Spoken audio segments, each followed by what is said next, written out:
அஸ்ஸலாமு அலைக்கும் வரஹ்மத்துல்லாஹி வபரகாத்துஹு. எல்லாம் வல்ல அல்லாஹ்வின் அருளும் அன்பும் நபிகள் நாயகம் ஸல்லல்லாஹு அலைஹி வஸல்லம் அவர்கள் மீதும்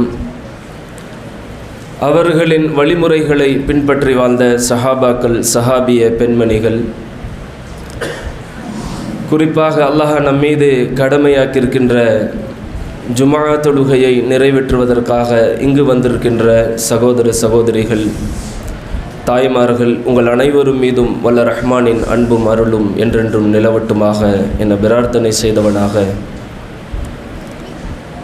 இன்றைய ஜுமாவுடைய தலைப்பு ஜகாத் ஒரு கட்டாய கடமை என்ற தலைப்பின் கீழ் இன்ஷா அல்லாஹ் சில செய்திகளை இன்றைய தினம் பார்க்க இருக்கின்றோம். அல்லாஹுடைய மார்க்கமான இந்த இஸ்லாமிய மார்க்கம் புனியல் இஸ்லாமு அலா ஹம்ஸ், 5 தூண்களின் மீது நிறுவப்பட்டுள்ளது என்று அல்லாஹுடைய தூதர் நபிகள் பெருமானார் ஸல்லல்லாஹு அலைஹி வஸல்லம் அவர்கள் குறிப்பிட்டு, அந்த 5 தூண்களில் முதலாவதாக அஷ்ஹது அல்லா இலாஹ இல்லல்லாஹ் வ அஷ்ஹது அன்ன முஹம்மதர் ரசூலுல்லாஹ், வணக்கத்திற்குரியவன் அல்லாஹ்வை தவிர வேறு யாரும் இல்லை என்றும் முஹம்மது ஸல்லல்லாஹு அலைஹி வஸல்லம் அவர்கள் அல்லாஹுடைய தூதர் என்றும் உறுதியாக நம்புவது என்ற இந்த 2 தூண்களும், அதே போல அல்லாஹ் நம்மீது 5 நேர கடமையான தொழுகை குறித்தும் வ இகாமஸ் ஸலாஹ் வ இதாஇஸ் ஸகா வல் ஹஜ்ஜ வ ஸௌமி ரமதான், தொழுகை, ஜகாத், ஹஜ்ஜு, ரமலான் மாதத்தில் இப்பொழுது நாம் இருந்து கொண்டிருக்கின்ற இந்த கடமையான நோன்பு, இந்த 5 விஷயங்களின் மீது அல்லாஹ் இந்த மார்க்கத்தை நிறுவப்பட்டுள்ளது. அந்த 5இல் மூன்றாவதாக ஜகாத்தை குறித்து அல்லாஹ் அதை உரியவர்களுக்கு, அத்தகைய வசதியுடையவர்கள் மீது அல்லாஹ் கடமையாக்கியிருக்கிறான். இன்றைய சமூகத்தில் இஸ்லாத்தை அறிந்தவர்கள், வசதி படைத்தவர்கள், செல்வந்தவர்கள்,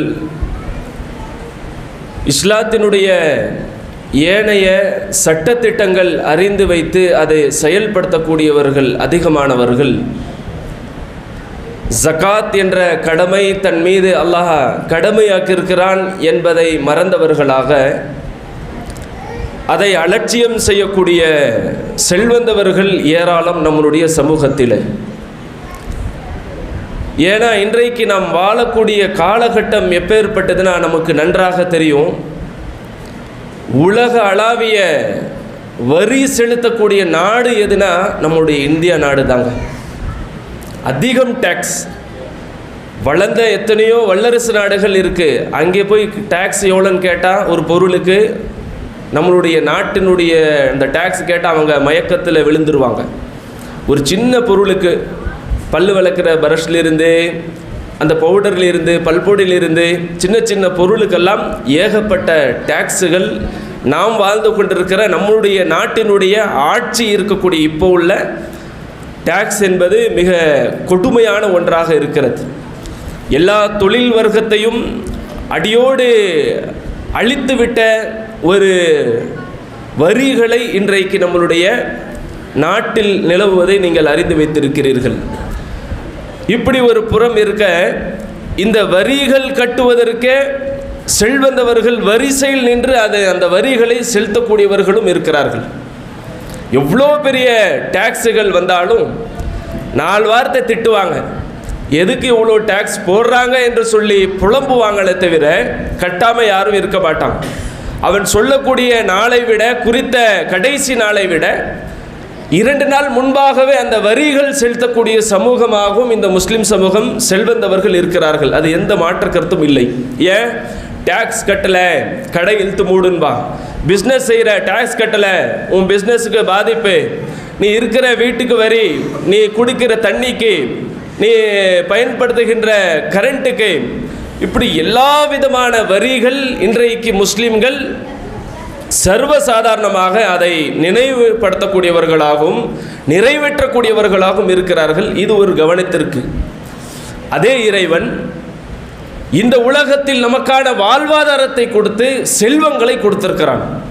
நம்மை படைத்த ரப்புல் ஆலமீன் இந்த உலகத்தில் வாழ்வதற்காக வேண்டி எல்லா மக்களையும் இல்லாமல் பல மக்களை, பல மனிதர்களை, பல சமூகங்களை அல்லாஹ் தன்னுடைய பொருளாதாரத்தால் மிக உயரிய அந்தஸ்தில் வைத்திருக்கிறான்.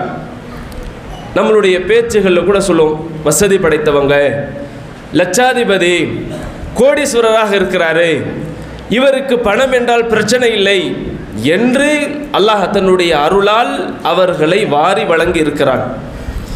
இவர்களுக்கு இஸ்லாம் என்ன சொல்கிறது? ஜக்காத்தை கொடுக்க வேண்டும்.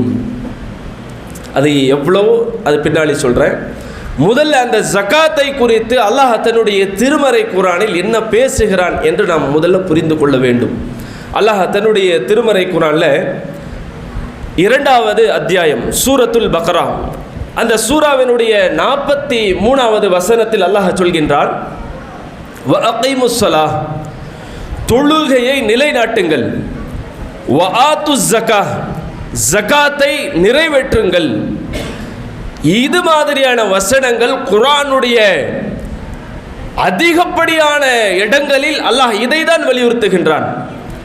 எங்கெல்லாம் தொழுகை பற்றி அல்லாஹ் பேசுகின்றானோ, பல வார்த்தைகள் மாறலாம். யுகீமுன ஸலாஹ், அவர்கள் தொழுகை நிறைவேற்றுவார்கள். ஒ யுகீமுன ஸகாத், அவர்கள் ஜகாத்தை நிறைவேற்றுவார்கள். பன்மையாக அல்லாஹ் பேசுவான். இன்னொரு இடத்துல ஒ இகாமஸ் ஸலாஹ், தொழுகை நிலைநாட்டுவார்கள். ஒ இதாஇஸ் ஸகாத், ஜகாத்தை நிறைவேற்றுவார்கள். வாசகங்கள், வார்த்தைகள் மாறலாம். ஆனால் எங்கெல்லாம் தொழுகையை பற்றி அல்லாஹ் நினைவு கொடுத்து பேசுகின்றானோ அந்த இடங்களை நீங்கள் திருமறை குர்ஆனை எடுத்து பாருங்க. அரபியில் ஓதக்கூடியவர்களுக்கு தெரியும், அங்கெல்லாம் ஸலாத்துக்கு அப்புறம் ஜகாத்தை தான் அல்லாஹ் கொண்டு வந்திருக்கிறான். ஜகாத் ஜகாத் ஜகாத் ஜகாத் என்ற வார்த்தை அநேக இடங்களில் திருமறை குர்ஆனில் நீங்கள் பார்க்கலாம். இது ஒரு வசனம். அல்லாஹ் சூரத்துல் முஃமினூன், குர்ஆனுடைய 23வது அத்தியாயம், அந்த அத்தியாயத்தினுடைய 4வது வசனத்தில் அல்லாஹ் சொல்கின்றான், முஃமின்களுடைய பண்பு, அவங்களுடைய பழக்க வழக்கங்கள் என்ன என்பதை பட்டியலிட்டு விடுகின்றான். அவங்க தொழுகையை பேணி பாதுகாப்பாங்க, எல்லாத்தையும் அல்லாஹ் சொல்லிவிட்டு அதையும் அந்த முஃமின்களுடைய பண்புகளில் உள்ள ஒரு பண்பாக சொல்கின்றான். வல்லதீன ஹும் லிஸ்ஸகாத்தி ஃபாயிலூன், அவர்கள் ஜகாத்தையும் வழங்குவார்கள். இது முஃமினூன் 23வது சூராவினுடைய 4வது வசனம். இப்படி ஏராளமான வசனங்களை நீங்கள் பார்க்கலாம். அதே மாதிரி 27 சூரத்துன் நம்ல், எறும்பு என்ற அத்தியாயம், அந்த அத்தியாயத்தினுடைய 3வது வசனத்தை எடுத்து பாருங்க. அல்லாஹ் அங்கே பதிவு செய்கின்றான், அல்லதீன யுகீமுன ஸலாஹ், அவர்கள் தொழுகையை நிறைவேற்றுவார்கள். வயுத்தூன ஸகாத், ஸகாத்தை நிறைவேற்றுவார்கள். வஹும், அவர்கள் யார் என்றால் பில் ஆகிரத்தி யூகினூன், மறுமையை அவர்கள் நம்பக்கூடியவர்களாக இருக்கிறாங்க. உறுதியாக அந்த மறுமையை உறுதியாக நம்பக்கூடியவர்கள். அவர்களுடைய பண்பை அல்லாஹ் முதல்ல சொல்லும் பொழுது தொழுகையும் அவர்கள் நிறைவேற்றுவார்கள், ஜகாத் என்ற கட்டாய கடமையான தர்மத்தையும் அவர்கள் நிறைவேற்றுவார்கள்.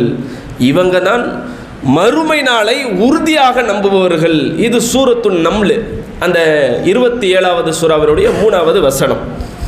அப்போ இது எல்லாம் அல்லாஹ் ஜகாத்தை குறித்து, ஜகாத் கொடுக்க வேண்டும், அது முஃமின்களுடைய பண்பு, மறுமையை உறுதியாக நம்புபவர்கள் நிறைவேற்றுவார்கள் என்ற தகவலை இதுவரைக்கும் நாம் பார்த்தோம்.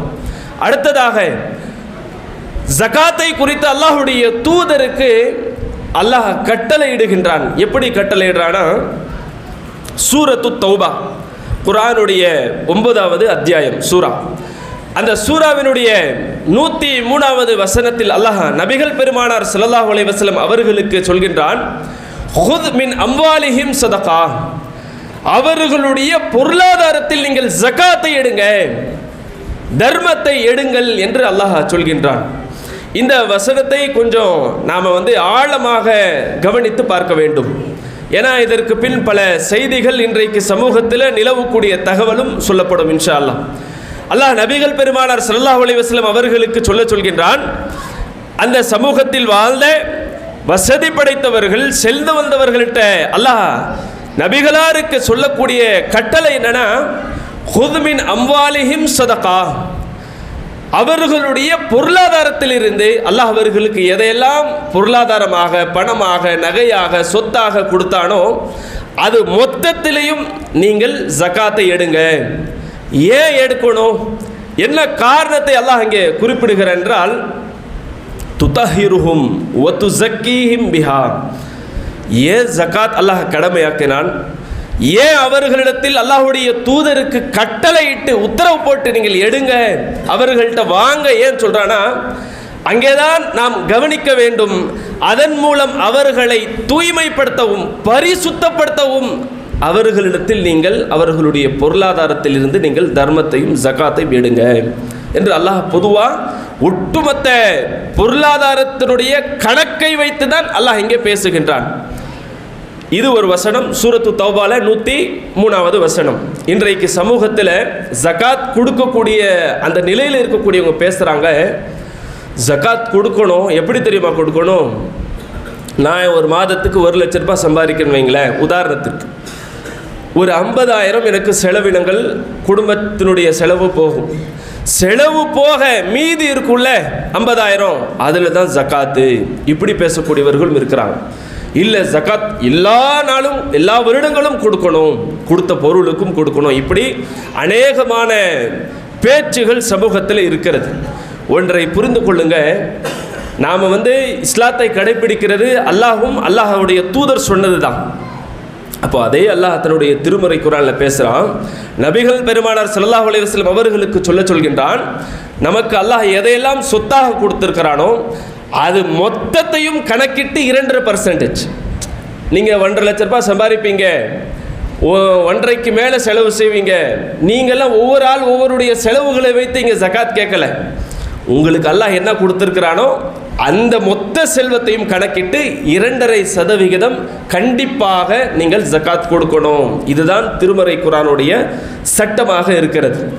அப்போ இந்த மொத்த சொத்தை எடுத்து பாருங்க, வீடுகள் இருக்கும், நாம் பயன்படுத்தக்கூடிய வீடுகள் இருக்கும். சில பேர் வீடெல்லாம் எப்படி, வீடும் கொடுக்கணும், வீடு கொடுக்கலன்னு வைங்களேன், ஜகாத்தில் இல்லைன்னு வைங்களேன், அவன் கோடிக்கணக்கில் வீடு வாங்கி போட்டுருவான், கேட்டால் வீடு கட்டிட்ட ஜகாத்துக்கு அதெல்லாம் இல்லைன்பா.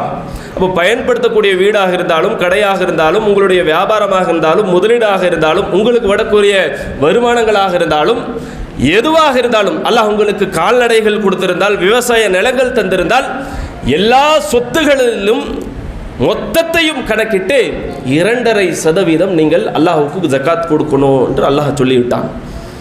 இந்த ஜகாத்தை கொடுக்கக்கூடியவங்க எத்தனை பேர் யோசித்து பாருங்க. வரி கட்டுறீங்கல்ல, இன்கம் டேக்ஸ்க்கு அவங்களுக்கு பயந்து அவன் கெடுத்துருவான், வியாபாரத்தை பிடுங்கிடுவான், அல்லது நம்மளுடைய கடைக்கு சீல் போட்டுருவான், பயம் இருக்கு, பயத்துக்கு தானே செய்கிறீங்க. அதில் பல்வேறு அது வேறு விஷயம். டேக்ஸ் கட்டுவதில் நீங்கள் கொடுக்கக்கூடிய கவனத்தையும் அதில் காட்டக்கூடிய அவசரத்தையும் அல்லாஹ் உங்களுக்கு சொல்லி அல்லாஹ் உங்களுக்கு கொடுத்துருக்கிறானே, அந்த அல்லாஹ் கேட்குறான், எப்போ உனக்கு மொத்தத்தையும் கொடுத்துருக்கிறல்ல, அதில் 2.5% எனக்கு கொடு என்று சொல்கிற பொழுது இன்றைக்கு அலட்சியம் காட்டக்கூடிய சமூகமாகத்தான் நம்ம இருக்கிறோம். தெனாவட்டா பேசுவோம், போன வருஷம்தான் கொடுத்தேன், அதுக்கு கொடுத்தேன், இதுக்கு கொடுத்தேன், என்னமோ அல்லாஹ் இவனுக்கு மட்டும்தான் செல்வத்தை கொடுத்துற மாதிரியும் உனக்கு அது இல்லை. அல்லாஹ் அந்த செல்வத்தை குறித்து பேசுகிற பொழுது 51வது சூரா, சூரத்து தாரியாத், அந்த தாரியாத் என்னும் சூறாவில் 19வது வசனத்தில் அல்லாஹ் சொல்கின்றான், ஒஃபி அம்மாலிஹிம், அவர்களுடைய பொருளாதாரம் இருக்கிறதுல அல்லாஹ் கொடுத்த அந்த வசதி படைத்தவர்களுடைய பொருளாதாரத்தில், செல்வத்தில் ஹக்குன் உரிமை இருக்கிறது, லிசாயில் யாசிப்பவர்களுக்கு உரிமை இருக்கிறது, ஒல் மஹ்ரூம் கேட்காத ஏழைகளுக்கும் அதில் பங்கு இருக்கிறது. என்னமோ வசதி படைத்து உங்களுக்கானதல்ல, உங்களுக்கு அல்லாஹ் கொடுத்த உரிமை இருக்கு. அதில் யாருடைய உரிமை தெரியுமா? ஏழைகளுக்குடைய உரிமை இருக்கிறது, யாசிக்கக்கூடியவர்களுக்கு உரிமை இருக்கிறது. யாசிப்பதை கேட்பதை வெக்கப்பட்டு அமைதியாக இருக்கக்கூடிய ஏழைகளுக்குடைய உரிமை இருக்கிறது. அது உங்களுடைய மனதில் கவனத்தில் வைங்க.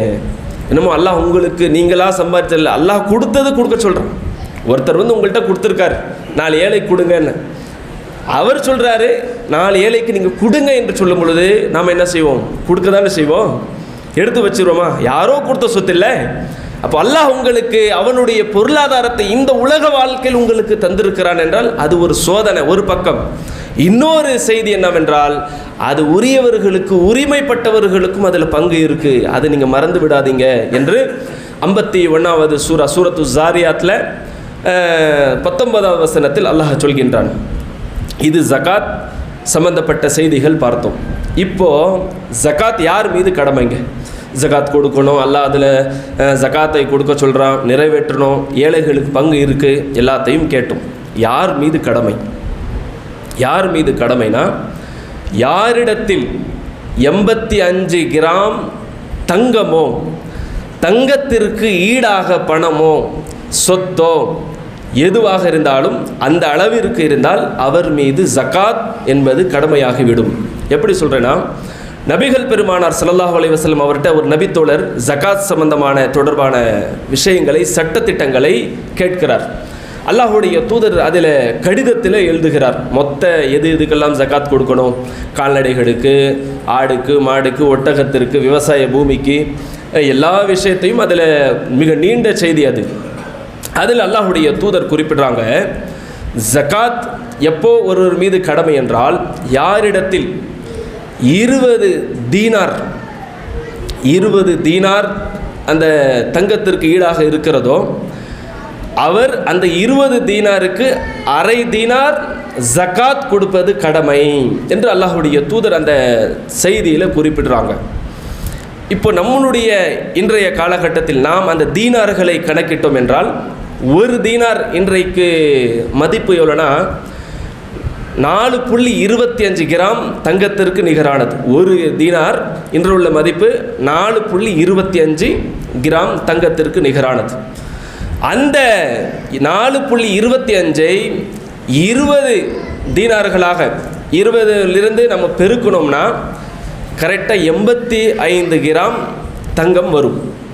அப்போ யாரிடத்தில் 85 கிராம் அளவிற்கு தங்கம் இல்லை, அந்த அளவு காசு என்கிட்ட இருக்குது, காசு இல்லை என்கிட்ட வீடு இருக்குது என்றால் அவர்கள் மீது கண்டிப்பாக நிறைவேற்றப்பட வேண்டிய கடமையாக்கப்பட்ட இது ஜகாத் கடமை என்பதை இந்த செய்தியிலிருந்து நபிகள் பெருமானார் ஸல்லல்லாஹு அலைஹி வஸல்லம் அவர்கள் நமக்கு சொல்லியிருக்கிறார்கள். இதுதான் அளவு. அப்போ யாருக்குரியது கடமை, யார் மீதுன்னு சொல்லி பார்த்துட்டோம்.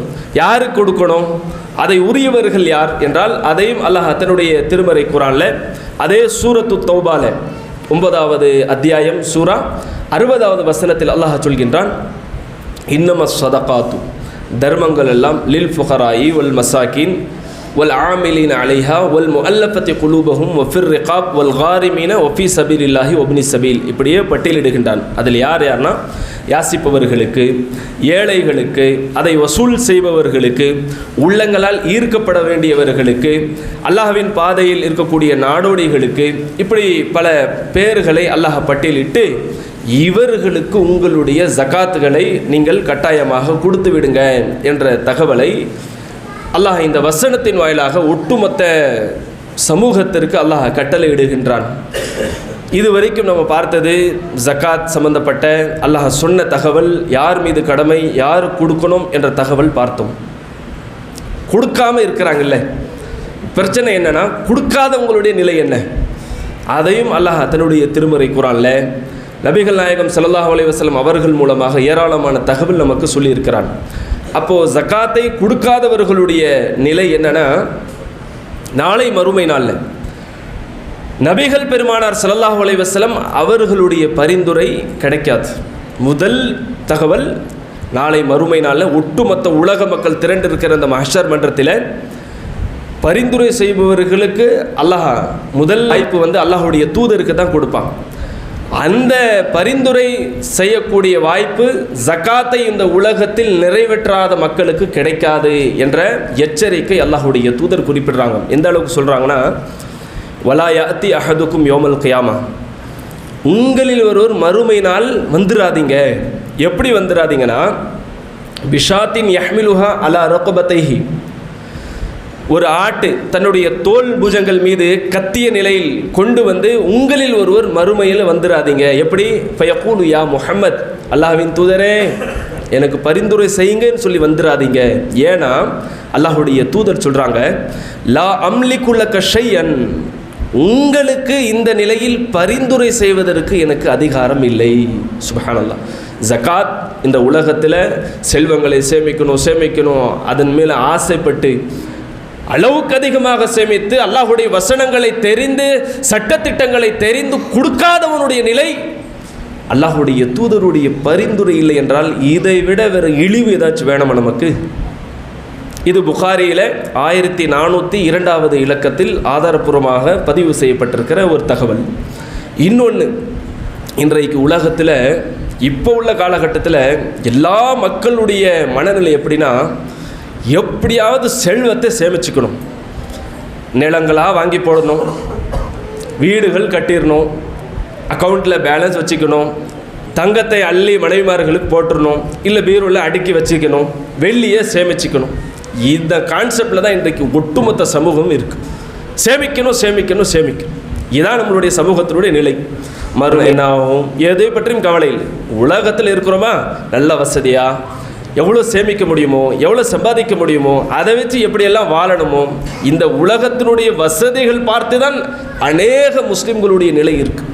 உன்னை புரிந்து கொள்ளுங்க. இது சேமித்து வைக்கக்கூடியவர்களுக்கான தகவல் என்னென்னா, அல்லாஹுடைய தூதர் சொல்கிறாங்க, நீங்கள் எதையெல்லாம் சேமித்து வைக்கிறீங்களோ அதை நாளைக்கு அல்லாஹ் எப்படி உங்களுக்கு அந்த செல்வங்களை உருமாற்றுகிறான் என்றால், எப்படின்னா அல்லாஹுடைய தூதர் சொல்கிறாங்க, மன் ஆத்தாஹுல்லாஹு மாலன், யாருக்கு அல்லாஹ் பொருளாதாரத்தை, வசதிகளை, செல்வங்களை கொடுத்திருக்கிறானோ அவர் நாளை மறுமையில் ஃபலம் யுஅத்தி ஜகாத்தஹு, கொடுக்கப்பட்ட செல்வங்களுக்கு ஜகாத்தை நிறைவேற்றாத நிலையில் நாளை மறுமையில் அவர் வருகிறார் என்றால், நபிகள் பெருமானார் ஸல்லல்லாஹு அலைஹி வஸல்லம் அவர்கள் சொல்கிறார்கள், முஸ்ஸில லஹு யௌமல் கியாமத்தி ஷுஜாஅன் அக்ரஉ லஹு ஜபீபதான், கொடிய விஷம் நிறைந்த பாம்பு கழுத்தில் சுற்றி கொண்டு அந்த மனிதனுடைய தாடையை 2 விஷப்பற்களால் கொத்திக்கொண்டே இருக்கும்.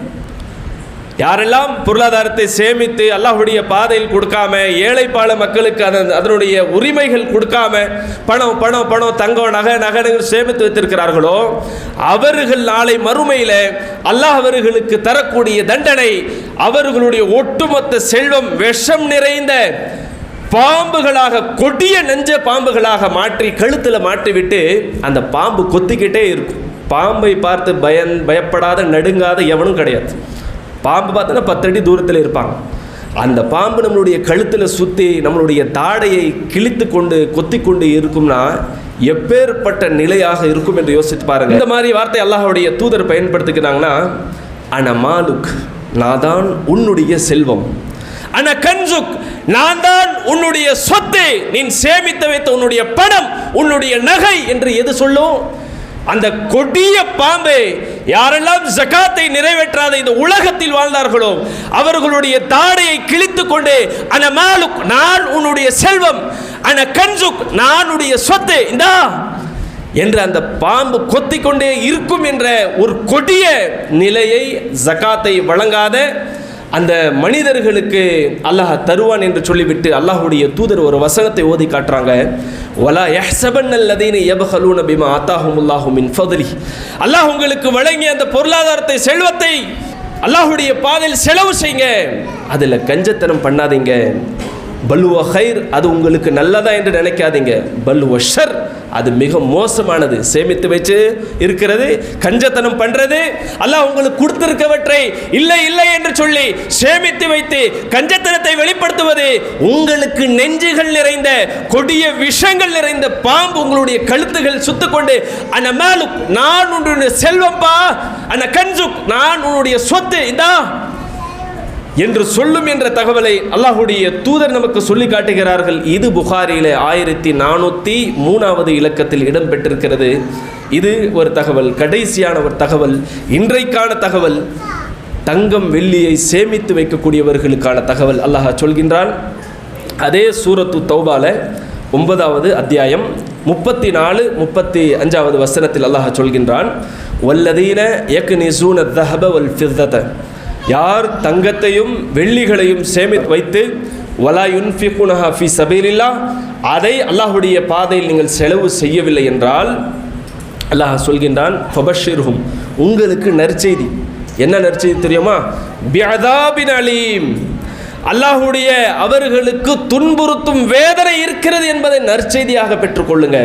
சொர்க்கத்தை பற்றி அல்லாஹ் நற்செய்தி சொல்லலை, நரகத்தில் கொடுக்கக்கூடிய தண்டனை குறித்து அல்லாஹ் சொல்கிற பொழுது ஃபபஷிர்ஹும் பிஅதாபின் அலீம், உங்களுக்கு கடுமையான துன்புறுத்தக்கூடிய வேதனை இருக்கிறது என்பதை நற்செய்தியாக பெற்றுக்கொள்ளுங்க. அது கெட்டவர்களுக்கு அல்லாஹ் அப்படி தான் சொல்லுவான். அதை சொல்லிவிட்டு அந்த தங்கத்தையும் வெள்ளிகளையும் சேமித்து வைக்கக்கூடியவர்கள் பெண்கள் அதிகமானவர்கள். ஆண்கள் வெள்ளியும் தங்கத்தையும் சேமிக்க மாட்டாங்க. பெண்கள் உங்களுக்கு தான் தங்கம் தங்கம் தங்கம் எவ்வளோ இருந்தாலும் சரி, 100 பவன் தாண்டினாலும் 100 அது வேணும். அப்பேற்பட்டவர்களுக்கான தகவலாக அல்லாஹ் சொல்கிற பொழுது யௌம யுஹ்மா அலைஹா ஃபீ நாரி ஜஹன்னம், அந்த தங்கத்தையும் வெள்ளியும் அல்லாஹ் அந்த நெருப்பில் போட்டு காய்ச்சுவான். ஃபதுகுவாஜ் பிஹா ஜிபாஹும், அவர்களுடைய நெற்றிகளில் காய்ச்சப்பட்ட தங்கத்தையும் வெள்ளியும் ஊட்டுவான். அல்லாஹ் எப்படி அதை பதிவு செய்கிறான் என்றால் வஜுனூபுஹும் வதுஹூருஹும், விலாப்புறங்களில் ஊற்றுவான், முதுகல்ல ஊற்றுவான், தங்கத்தையும் வெள்ளியையும் காய்ச்சி விட்டு சொல்லிட்டு அல்லாஹ் சொல்கின்றான் ஹாதாமா கனஸ்தும் லி அன்ஃபுசிக்கும், உங்களுக்காக நீங்கள் சேமித்த வெள்ளியையும் தங்கத்தையும் பெற்றுக்கொள்ளுங்கள். எது? நரகத்தினுடைய நெருப்பில் காய்ச்சப்பட்டு நம்மளுடைய நெற்றுகளிலும் விழாப்புலங்களிலும் முதுகலிலும் ஊற்றுவது உங்களுடைய தங்கத்தையும் வெள்ளியையும் எடுத்துக்கொள்ளுங்கன்றான். ஃபதூக்கும், அல்லாஹ் சொல்கின்றான் மா குந்தும் தக்னிசூன், நீங்கள் எதை சேமித்தீர்களோ இந்தாங்க எடுத்துக்கோங்க என்று சொல்லி அல்லாஹ் நரகத்தில் அவர்களுக்குரிய தண்டனையாக அல்லாஹ் தருகிறான். ஆக எல்லாம் அல்ல அல்லாஹ்வின் நல்லடியார்களே, இன்றைக்கு தொழுகையை பற்றிய ஒரு அவேர்னஸ், விழிப்புணர்வு பெற்றிருக்கிற இந்த சமூகம் ஜகாத்தினுடைய கடமையுடையவர்கள், தன் மீது ஜகாத் கடமை ஏற்கப்பட்ட நிலையில் இன்றைக்கு அதில் அலட்சியம் நீங்கள் காட்டினீர்கள் என்றால் உங்களுக்கு எதிராக குறித்து கொள்ளுங்கள். கடும் விஷம் நிறைந்த பாம்புகளும் நீங்கள் சேமித்து வைத்திருக்கிற பெண்களே, வெள்ளிகளையும் தங்கத்தையும் நரகத்தினுடைய நெருப்பில் அது பழுக்க காய்ச்சப்பட்டு உங்கள் மீது அல்லாஹ் ஊற்றுவான் என்றால் அதிலிருந்து காப்பாற்றுபவன் எவனும் உண்டா? அப்போ உலகத்தில் வரிகளை கட்டுவதில் நீங்கள் செலுத்தக்கூடிய அந்த கவனத்தையும் ஆர்வத்தையும் அல்லாஹ் உங்களுக்கு கொடுத்த அந்த பொருளாதாரத்திலிருந்து ஏழைகளுக்கு உரியவர்களுக்கு உங்களுடைய ஜகாத்களை அல்லாஹுக்கு பயந்து கொடுக்கக்கூடிய நன்மக்களாக வல்ல ரஹ்மான் உங்களுக்கும் எனக்கும் அருள் புரிவானாக. அஸ்ஸலாமு அலைக்கும் வரஹ்மத்துல்லாஹ்.